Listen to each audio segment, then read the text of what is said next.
നമ്മളിന്ന് ഏറ്റവും കൂടുതൽ ഫേസ് ചെയ്യുന്ന ഒരു പ്രശ്നമാണ് ഫോണിൻ്റെ ബാറ്ററി പെട്ടെന്ന് തീർന്നു പോകുന്നത്.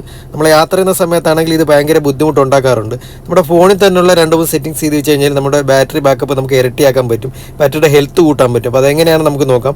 ഫോൺ സെറ്റിംഗ്സ് ഓപ്പൺ ചെയ്തിട്ട് അവിടെ താഴേക്ക് സ്ക്രോൾ ചെയ്യുന്ന സമയത്ത് അവിടെ ബാറ്ററി ആൻഡ് പെർഫോമൻസ് കാണാൻ കഴിയും. അത് ഓപ്പൺ ചെയ്യുക. ഓപ്പൺ ചെയ്യുമ്പോൾ റൈറ്റ് സൈഡിൽ ടോപ്പിലായിട്ട് നിങ്ങൾക്ക് ഇവിടെ ഒരു സെറ്റിംഗ്സ് കാണാൻ കഴിയും.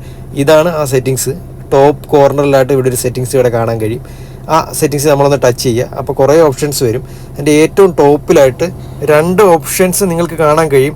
അതിൽ ആദ്യത്തേത് turn of mobile data when device is locked എന്നുള്ളതാണ്. അത് നെവർ എന്നായിരിക്കും കിടക്കുന്നത്. അത് ഓപ്പൺ ചെയ്തിട്ട് നിങ്ങൾ 5 മിനിറ്റ്സ് ആക്കുക. അങ്ങനെ 5 മിനിറ്റ്സ് ആക്കി കഴിഞ്ഞാൽ നമ്മുടെ ഫോൺ ലോക്ക്ഡ് ആകുന്ന സമയത്ത് അത് 5 മിനിറ്റ് കൂടുതലായിട്ട് വന്നു കഴിഞ്ഞാൽ ഓട്ടോമാറ്റിക്കായിട്ട് ഡേറ്റ ഡിസേബിൾ ആകുന്നതായിരിക്കും. ആ ഓപ്ഷൻ നിങ്ങൾ 5 മിനിറ്റ്സ് ആക്കി കൊടുക്കുക. 5 മിനിറ്റ്സ് ആക്കിയതിന് ശേഷം അതിൻ്റെ തൊട്ട താഴെയായിട്ട് clear cash when device is locked എന്ന് കാണാം. അത് നെവർ ആയിരിക്കും. അതും 5 മിനിറ്റ്സ് ആക്കി കൊടുക്കുക.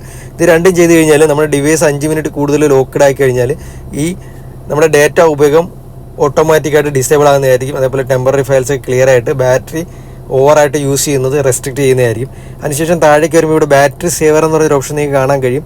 അത് നിങ്ങൾ ജസ്റ്റ് ഒന്ന് ഓപ്പൺ ചെയ്ത് നോക്കുക. നിങ്ങളുടെ ഫോണിൽ അത് ഓൺ ആണെന്ന് നോക്കുക. ഇവിടെ ഓഫാണെങ്കിൽ നിങ്ങൾ ഇതേപോലെ ഒന്ന് ഓണാക്കി കൊടുക്കുക. ബാറ്ററി സേവർ എന്ന് പറഞ്ഞ ഓപ്ഷൻ. ഈ ബാറ്ററി സേവർ എന്ന് പറഞ്ഞ ഓപ്ഷൻ ഓണാക്കി കഴിഞ്ഞാൽ എന്തെല്ലാം പ്രയോജനങ്ങളാണ് നമുക്കുള്ളതെന്ന് താഴെ ഇവിടെ ഡീറ്റെയിൽസ് കൊടുത്തിട്ടുള്ളതാണ്. നിങ്ങൾക്ക് വായിച്ച് നോക്കാവുന്നതാണ്. ഇതൊന്ന് ഓണാക്കി കൊടുക്കുക. എന്നിട്ട് നമ്മൾ വളരെ പ്രധാനപ്പെട്ട ഒരു കാര്യം കൂടി ചെയ്യാനുണ്ട്. നമ്മൾ ജസ്റ്റ് ഒന്ന് ബാക്ക് സ്പേസ് അടിക്കുക. ബാക്ക് സ്പേസ് അടിച്ച് വന്നതിന് ശേഷം സെറ്റിങ്സിൻ്റെ ഏറ്റവും താഴേക്ക് പോവുക. ഇതേപോലെ ബാക്ക് സ്പേസ് അടിച്ചിട്ട് ഏറ്റവും താഴേക്ക് പോവുക. താഴേക്ക് പോകുന്ന സമയത്ത് ഇവിടെ ആപ്പ് ബാറ്ററി സേവർ എന്ന് പറഞ്ഞൊരു ഓപ്ഷൻ കാണാൻ കഴിയും. അവിടെ ഒന്ന് ജസ്റ്റ് നിങ്ങൾ ക്ലിക്ക് ചെയ്യുക.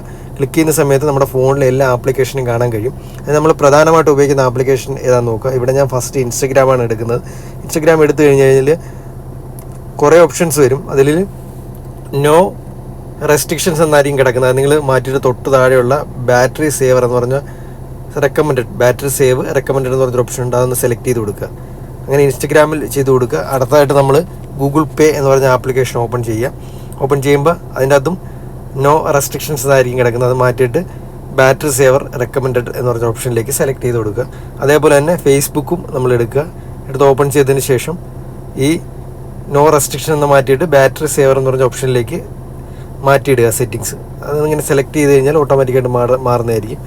അങ്ങനെ ചെയ്യുക. അങ്ങനെ നമ്മൾ അത്യാവശ്യം ഉപയോഗിക്കുന്ന വാട്സപ്പ്, ഫേസ്ബുക്ക്, ഇൻസ്റ്റഗ്രാം, ഗൂഗിൾ പേ, അതുപോലെ ലൊക്കേഷൻ കൂടുതലായിട്ട് ഉപയോഗിക്കുന്ന ആപ്ലിക്കേഷനുകൾ അതെല്ലാം ഇതേപോലെ റെസ്ട്രിക്റ്റഡ് അല്ലെങ്കിൽ ബാറ്ററി സേവിങ്സ് മോഡിലേക്ക് മാറ്റുക. അങ്ങനെ മാറ്റിക്കഴിഞ്ഞാൽ നമ്മുടെ ഫോണിൽ ഓവറായിട്ടുള്ള ബാറ്ററി യൂസേജ് കുറയുന്നതായിരിക്കും.